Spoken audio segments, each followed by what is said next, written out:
E se eu te dissesse que hoje a gente vai colocar Kratos dentro do universo de Naruto, do começo do clássico até o fim da Guerra Ninja? Sim, o fantasma de Esparta, o homem que matou deuses como Zeus, Poseidon, Hades, agora enfrentando ninjas, bijus, Akatsuki, Madara, Naruto, Sasuke e talvez até Kaguya. Mas calma, isso aqui não é fanboy, não é gritaria, não é meu personagem favorito Sola. Hoje a gente vai fazer uma análise realista. Vamos pegar o Kratos no auge, fase grega e nórdica, analisar os seus feitos, suas limitações, sua resistência, sua experiência e colocar ele passo a passo atravessando o mundo ninja, desde o arco de Zabuza e Haku, passando pelos exames Chunin, Akatsuki até a quarta grande guerra ninja. A pergunta é simples, mas a resposta não é. Até onde Kratos realmente iria dentro do universo de Naruto? Eu também fiz um vídeo como esse analisando até onde o Hulk iria dentro desse universo. Tá aparecendo o card aqui em cima, mas primeiro termina esse vídeo aqui e depois você vai lá. Então, se você já curtiu esse tema, desce aqui embaixo, deixa o teu like, se inscreve no canal e ativa o sininho para você não perder nenhum conteúdo como esse que tá por vir aqui no canal. E considera também se tornar um membro para você ter acesso a muito conteúdo exclusivo. Mas é isso aí, bora para esse vídeo.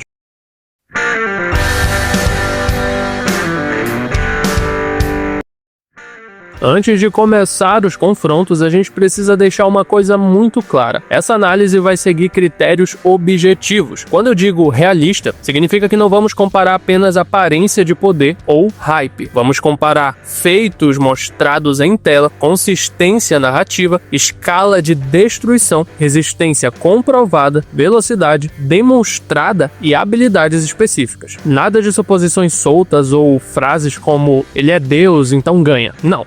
Aqui vamos usar o Kratos no auge, considerando tanto a fase grega, onde ele enfrenta e derrota todos os deuses do Olimpo, quanto a fase nórdica, que mostra um Kratos mais experiente, controlado e estratégico, mas não menos poderoso.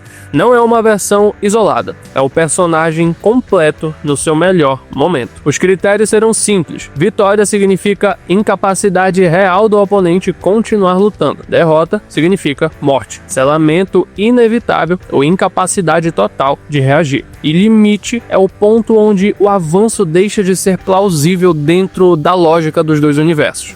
Vamos considerar feitos concretos, resistência, ataques físicos e espirituais, capacidade de lidar com ilusões, manipulação dimensional, velocidade extrema e poder destrutivo. Também vamos considerar limitações. Nenhum personagem aqui é invencível. E o mais importante, não vamos usar fanboy, não vamos inflar números, não vamos usar power scaling vazio ou comparações sem base. Tudo será construído passo a passo do Naruto clássico até a Guerra Ninja. Agora que as regras estão bem claras, podemos começar e colocar Kratos dentro do mundo ninja.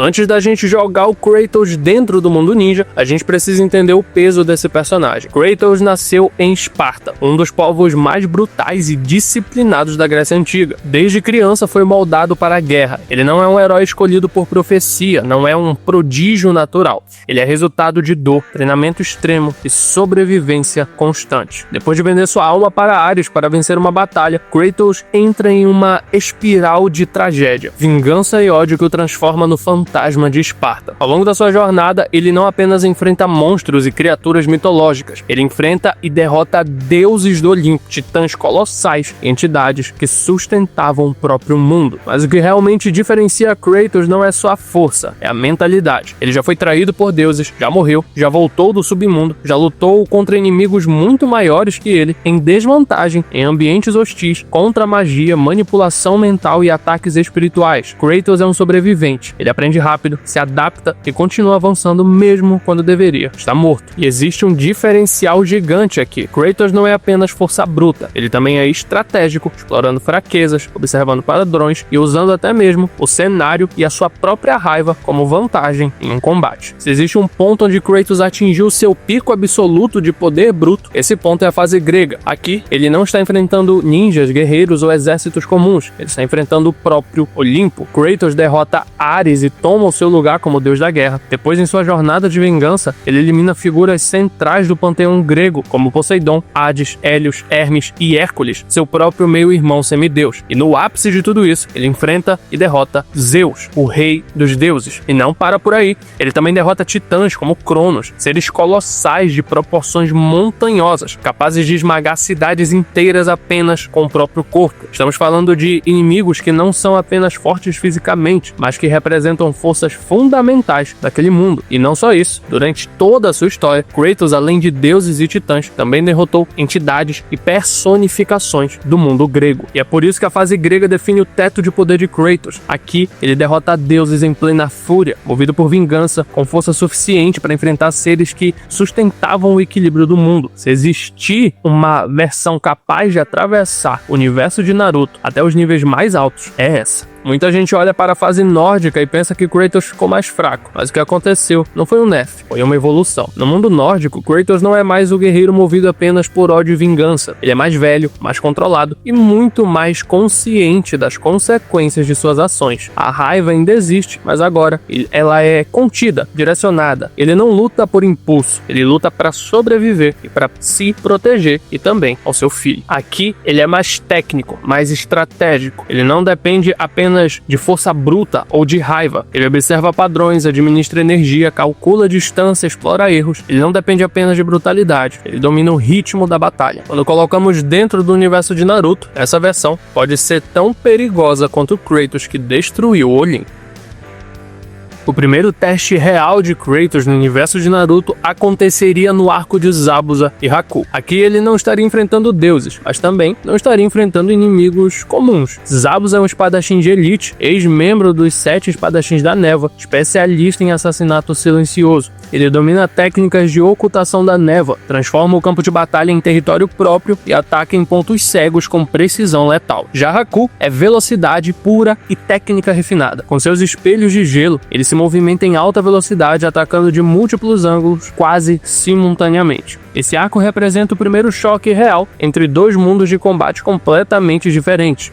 Kratos está acostumado a enfrentar criaturas gigantescas e deuses poderosos, mas aqui ele lidaria com mobilidade extrema, ataques rápidos e estratégia letal. A névoa de Zabuza pode dificultar a leitura de mobilidade. A velocidade de Haku poderia testar sua capacidade de reação. Por outro lado, existem vantagens claras. Kratos possui resistência absurda a dano físico, tolerância a perfurações, cortes e impactos muito acima do nível humano. Já enfrentou inimigos invisíveis, ataques mágicos inesperados e ilusões divinas. Sua experiência em ambientes hostis e a sua brutalidade em combate corpo a corpo colocariam enorme pressão sobre qualquer ninja que dependesse de erro mínimo para vencer. Haku poderia surpreender inicialmente pela velocidade, mas a sua durabilidade não é comparável à dos inimigos que Kratos já derrotou. Zabuza é perigoso estrategicamente, mas ainda opera em escala humana. O resultado lógico desse confronto, considerando feitos e resistência, é que Kratos superaria ambos após entender o padrão de ataque. Não teria uma luta instantânea, mas não representaria um limite real. Esse arco marca uma coisa importante. No Naruto clássico inicial, o mundo ninja não possui força suficiente para parar alguém que já matou deuses. Mas isso pode mudar.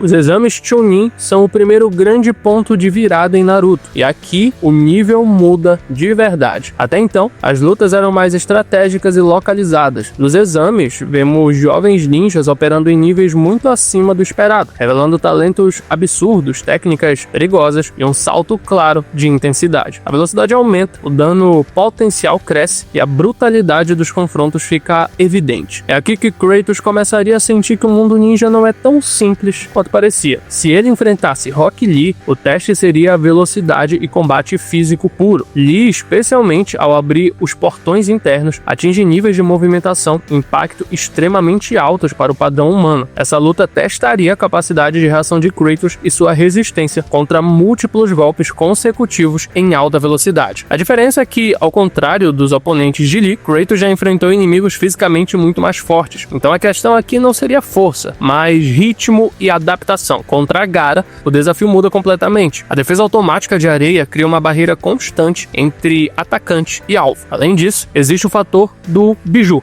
A possibilidade de transformação e ataques em larga escala é um fator que tem que ser considerado. Essa luta testaria a capacidade de Kratos de quebrar defesas massivas e lidar com ataques que vêm de múltiplas direções ao mesmo tempo. Aqui já começamos a ver algo mais próximo de criaturas gigantescas e ameaças que ele já enfrentou, mas com mecânicas diferentes. Já um confronto contra Sasuke nos exames Chunin teria um tipo de teste diferente. Leitura de movimento com Sharingan, velocidade crescente e uso inteligente de técnicas como Chidori. Sasuke representa técnica refinada e evolução constante. Essa luta testaria não só a resistência, mas também a capacidade de Kratos lidar com um oponente que aprende durante o combate. É exatamente nesse ponto que a diferença entre os dois mundos começa a diminuir. Não muito, mas começa. Ainda existe vantagem clara para Kratos em termos de força bruta e resistência. Mas agora ele não está enfrentando apenas assassinos estratégicos, está enfrentando talentos excepcionais com habilidades únicas, velocidade absurda e potencial destrutivo crescente. Os exames Chunin marcam o momento em que o universo de Naruto começa de fato a escalar para algo mais próximo do nível de poder que pode talvez desafiar um verdadeiro deus.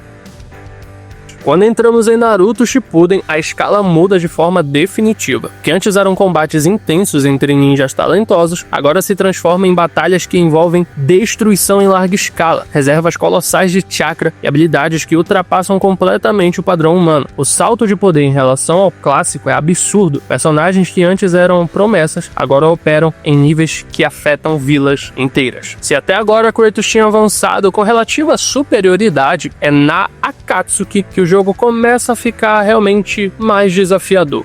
Akatsuki não é apenas um grupo forte, é uma coleção de habilidades únicas e extremamente específicas. Cada membro representa um tipo diferente de ameaça. Aqui não existe um padrão único de combate, existe variedade extrema. Temos usuários de explosões em larga escala, manipuladores de marionetes com venenos letais, imortais que só podem ser derrotados sob condições específicas, mestres em genjutsu capazes de prender a mente do adversário, controladores gravitacionais que alteram completamente o campo de batalha e usuários de técnicas dimensionais que podem se tornar intangíveis. Esse é o primeiro momento onde Kratos não pode simplesmente confiar na resistência e na brutalidade. Entre os membros mais perigosos para ele, destacam-se aqueles que não dependem apenas de força física. Técnicas de ilusão avançadas podem testar a sua resistência mental. Habilidades gravitacionais podem limitar a mobilidade. Intangibilidade pode impedir contato direto. Selamentos podem representar uma condição de derrota mesmo sem morte.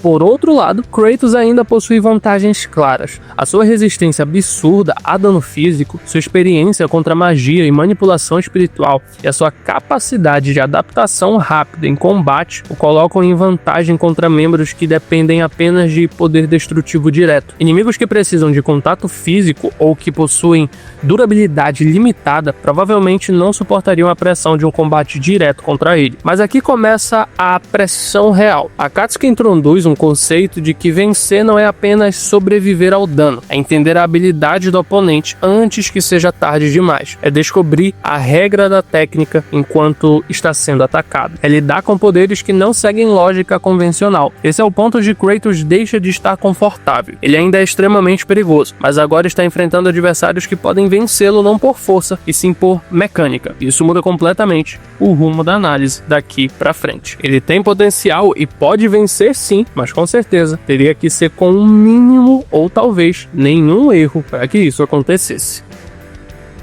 Quando chegamos na quarta grande guerra ninja, o universo de Naruto deixa definitivamente o campo dos ninjas e entra no território de deuses e monstros. Aqui nós estamos falando de confrontos entre vilas, estamos falando de um confronto global, com milhares de combatentes, invocações gigantescas, bijus liberados ao mesmo tempo e técnicas capazes de remodelar completamente o campo de batalha. A escala sai do nível tático e vai para o nível mitológico. Agora nós chegamos nos confrontos que realmente definem o limite. Aqui não é mais sobre sobreviver ao mundo ninja, é sobre enfrentar o topo absoluto da guerra. Começando por Naruto no auge dos 6 caminhos. Nesse estágio, ele possui reservas massivas de chakra, velocidade extrema, capacidade de voo, clones extremamente poderosos, regeneração acelerada e acesso às esferas da Bijudama, que desintegram praticamente tudo que tocam. Contra Naruto, Kratos teria vantagem em experiência de combate contra entidades divinas e resistência a dano massivo. Porém, a mobilidade aérea constante e a versatilidade absurda de Naruto criariam um problema real. A luta deixaria de ser puramente física e se tornaria uma batalha de adaptação contínua. Contra Sasuke, com Rinnegan e Susanoo perfeito, o desafio muda de natureza.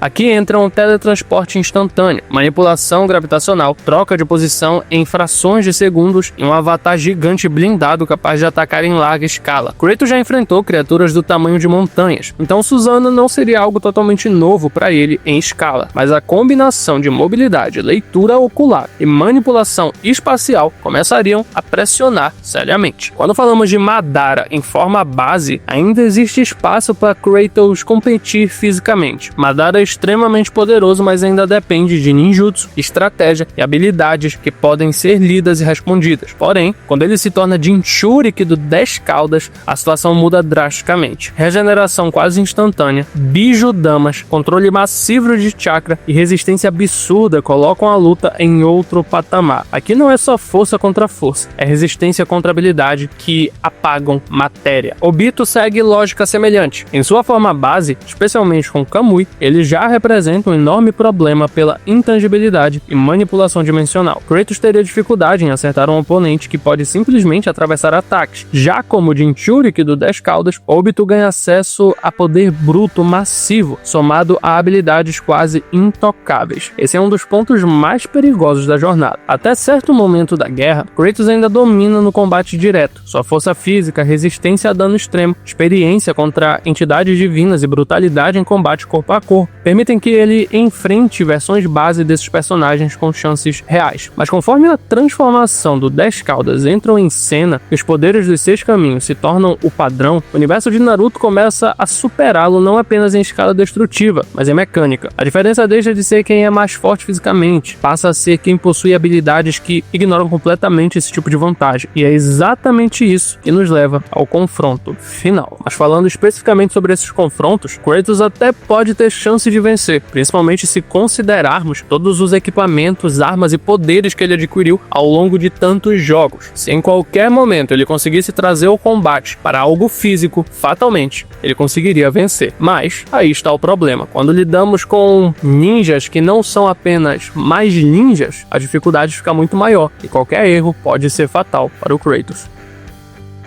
E então chegamos ao limite absoluto do universo Naruto. Kaguya Otsutsuki. Kaguya não é apenas mais uma ninja poderosa, ela está acima do padrão ninja. É a origem do chakra na Terra, uma entidade que opera em um nível completamente diferente dos demais combatentes da guerra. Enquanto Madara e Obito já representavam um salto gigantesco, Kaguya ultrapassa até mesmo eles. O maior diferencial dela não é apenas o poder bruto, é controle dimensional e habilidade conceitual. Ela pode alterar instantaneamente o cenário da batalha, transportar todos para dimensões diferentes com gravidade extrema, ambientes hostis ou condições mortais. Pode abrir portais, atacar com ossos que desintegram matéria e utilizar esferas, bijudamas, em escala massiva. Além disso, possui regeneração absurda e reservas praticamente ilimitadas de chakra. Agora vem a comparação direta. Kratos já derrotou deuses que sustentavam o seu próprio mundo, já enfrentou titãs colossais, resistiu à manipulação espiritual, venceu entidades que controlavam elementos fundamentais da realidade grega. Em termos de força bruta e resistência física,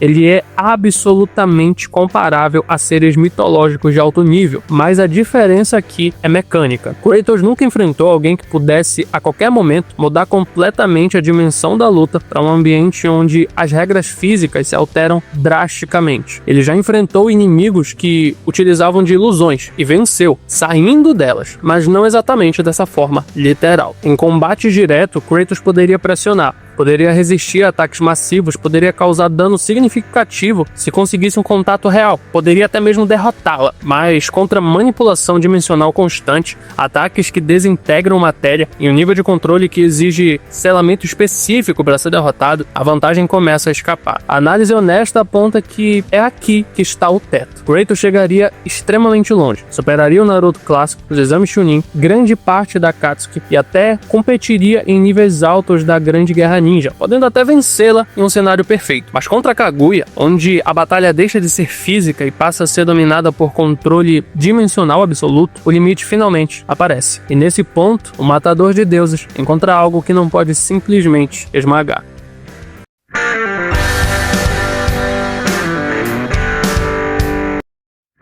Então vamos responder de forma clara e direta. Kratos entraria no universo de Naruto como uma força absolutamente dominante no início. No arco de Zabuza e Haku, ele venceria. Nos exames Chunin, mesmo contra talentos como Rock Lee, Gaara e Sasuke, ele ainda teria vantagem clara em força, resistência e experiência. No início do Shippuden e até mesmo contra Akatsuki, Kratos continuaria extremamente perigoso, podendo vencê-los. Na Guerra Ninja, ele ainda conseguiria enfrentar versões base de personagens como Madara e Obito. Teria condições reais de competir fisicamente com eles. Contra Naruto e Sasuke, antes do auge total dos poderes dos 6 caminhos, ainda haveria margem para disputa. Mas o ponto exato onde a situação muda é quando entra em cena as formas completas dos 10 caudas, os poderes absolutos dos 6 caminhos e principalmente Kaguya. Ainda na Grande Guerra Ninja, em um cenário perfeito, se Kratos conseguisse trazer o combate de uma maneira em que fosse confortável para ele, ele ainda poderia, quem sabe, até vencer, mas com muita dificuldade, sendo muito mais provável uma derrota. Mas com o Kaguya, se tratando de domínio dimensional e não de um combate físico direto, aí sim, ficaria difícil pro nosso fantasma de Esparta. Não porque ele não tem força contra um combate direto, mas é justamente porque nesse tipo de combate, a força não é necessária. Ele não seria humilhado, não seria irrelevante, mas ali, o universo de Naruto ultrapassa o tipo de ameaça que ele está acostumado a enfrentar. Claro, nos baseando no que é mostrado nos jogos, que naturalmente são combates mais físicos e diretos, apesar de ter também magia, manipulação e ilusões. Isso não diminui Kratos, até porque em um combate direto, ele tem chances reais contra qualquer um. Só mostra o quão absurdo o nível final de Naruto se torna, indo muito além de um combate simplesmente físico. Mas agora eu quero saber de você, o que achou dessa análise, o que você acha do Kratos, o que você acha do universo de Naruto, até onde você acha que ele poderia chegar, deixa aqui nos comentários que eu quero muito saber a sua opinião, eu vou estar lendo tudo. Mas é isso aí, meu nerd, muito obrigado por ter assistido até aqui, clique em um desses vídeos que tá aparecendo na tela, que eu tenho certeza que você vai curtir, e a gente se vê no próximo vídeo.